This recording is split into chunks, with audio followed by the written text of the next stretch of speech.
বন্ধুরা, আজকের ভিডিওতে যে কাহিনী বলবো তা শোনার পর তোমাদের অলসভাবে দিন কাটাতে আর ইচ্ছে করবে না।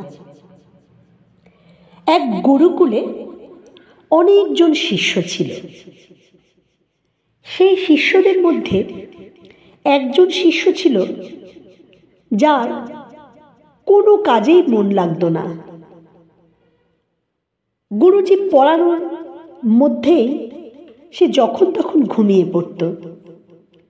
তাকে যে কোনো কাজ করতে দিলেই সে সেটা সম্পূর্ণ করতে পারত না।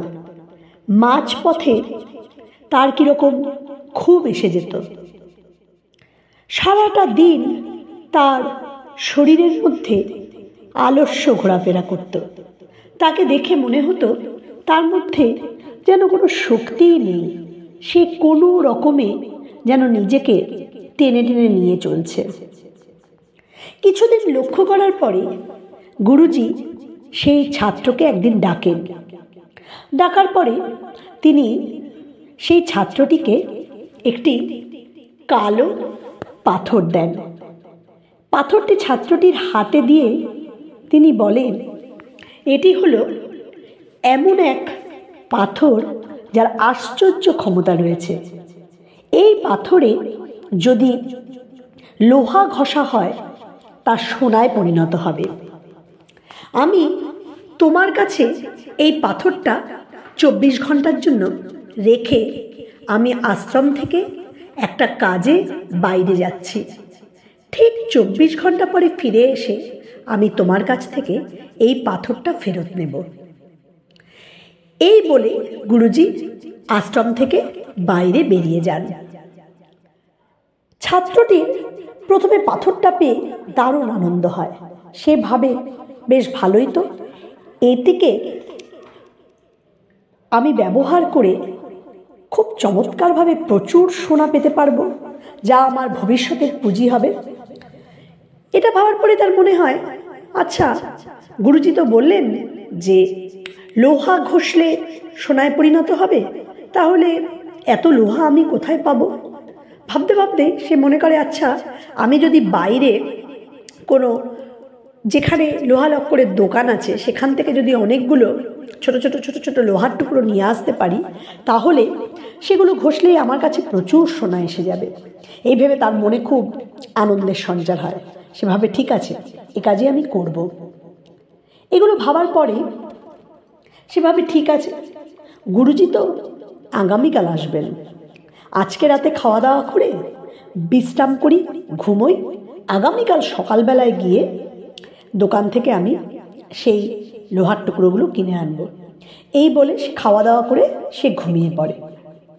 পরের দিন সকালবেলায় উঠে আবারও পাথরটার দিকে তার চোখ যায় এবং ভাবে যে আমাকে তো লোহার টুকরো কিনে আনতে হবে। ভেবে ভাবে, গুরুজি তো সন্ধ্যের সময় আসবেন, আমার হাতে এখন অনেকটা সময় আছে, আমি আগে সকালের খাওয়া দাওয়া করে একটু বিশ্রাম নিয়ে নিই, তারপরে ধীরে সুস্থে একটু বেলার দিকে যাব। এই বলে সে সকালের খাওয়া দাওয়া শেষ করে খানিকক্ষণ বিশ্রাম নেয়। নেওয়ার পরে ভাবে, আচ্ছা, এবার তো যাওয়া যেতে পারে। তারপর ভাবে, না, এখনো দুপুরের খাওয়া দাওয়া আমার বাকি রয়েছে, দুপুরের খাওয়া দাওয়াটা সম্পূর্ণ করে তারপরে আমি একবারে কিনে নিয়ে আসবো, আমার হাতে এখনো অনেকটা সময় আছে, গুরুজি তো সন্ধ্যের সময় আসবেন। বলে সে দুপুরের খাওয়া দাওয়া কমপ্লিট করার পরে তার মনে হয় একটু বিশ্রাম নিয়ে নিই, তারপরে উঠেই দৌড়ে গিয়ে আমি লোহার টুকরোগুলো কিনে আনবো বলে সে বিশ্রাম নিতে শুয়ে পড়ে। এবং কখন তার চোখ লেগে আসে, যখন তার ঘুম ভাঙে তখন সূর্য অস্ত চলে গেছে। এইবার সে ধরফর করে উঠে রেডি হয়ে ভাবে যে এবার তো গুরুজি এসে যাবেন, আমি তো লোহার টুকরো এখনো কিনতে পারলাম না বলে দৌড়ে সে আশ্রমের বাইরে বেরিয়ে লোহার টুকরো কিনতে যাবে। সেই সময় গুরুজি এসে আশ্রমে উপস্থিত হন। গুরুজি ছাত্রকে জিজ্ঞেস করেন, তুমি কোথায় যাচ্ছ? বলছে, গুরুজি, আমায় একটু সময় দিন, আমি কটা লোহার টুকরো কিনে এনে ঘষে এটাকে সোনায় পরিণত করব।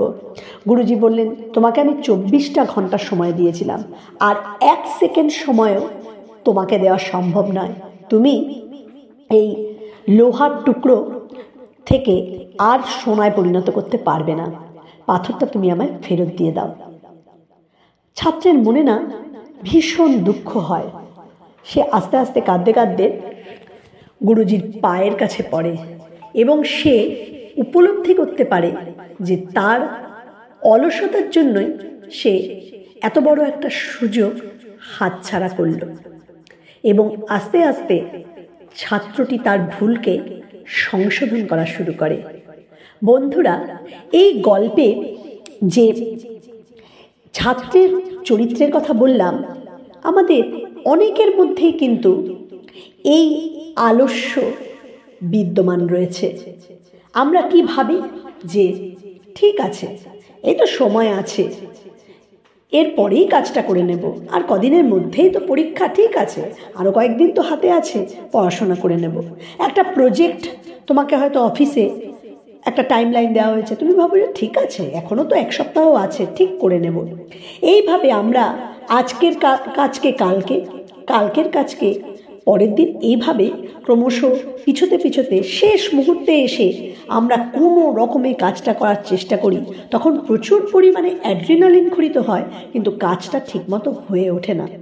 আমরা যদি সেই আলস্য ছেড়ে ফেলে প্রথম থেকেই যদি প্ল্যান মাফিক অল্প অল্প করে করি, আমাদের কাজটাও যথাসময়ে সম্পূর্ণ হবে এবং আমরা একটা সঠিক রেজাল্ট পাব। বন্ধুরা, এই জন্য একটা কথা বলা হয়, কাল যে কাজ করার কথা তা আজ করো, আজ যে কাজ করার কথা তা এক্ষুনি করো। আশা করি বন্ধুরা, এই গল্পের মাধ্যমে আমরা এটাই বুঝতে পারলাম, আমাদের চরম শত্রু হলো আমাদের আলস্য। এই আলস্যই একজন মানুষকে আরেকজন মানুষের থেকে পিছিয়ে দেয়। আমাদের জীবনে মূল উদ্দেশ্য হওয়া উচিত সমস্ত অলসতা দূর করে জীবনে কর্মক্ষম হয়ে খুব আনন্দের সঙ্গে আমাদের যা করণীয় কাজ সেটা সম্পন্ন করা এবং জীবনটাকে সুন্দরভাবে অতিবাহিত করা। ভালো থেকো বন্ধুরা, দেখা হবে পরের ভিডিওতে।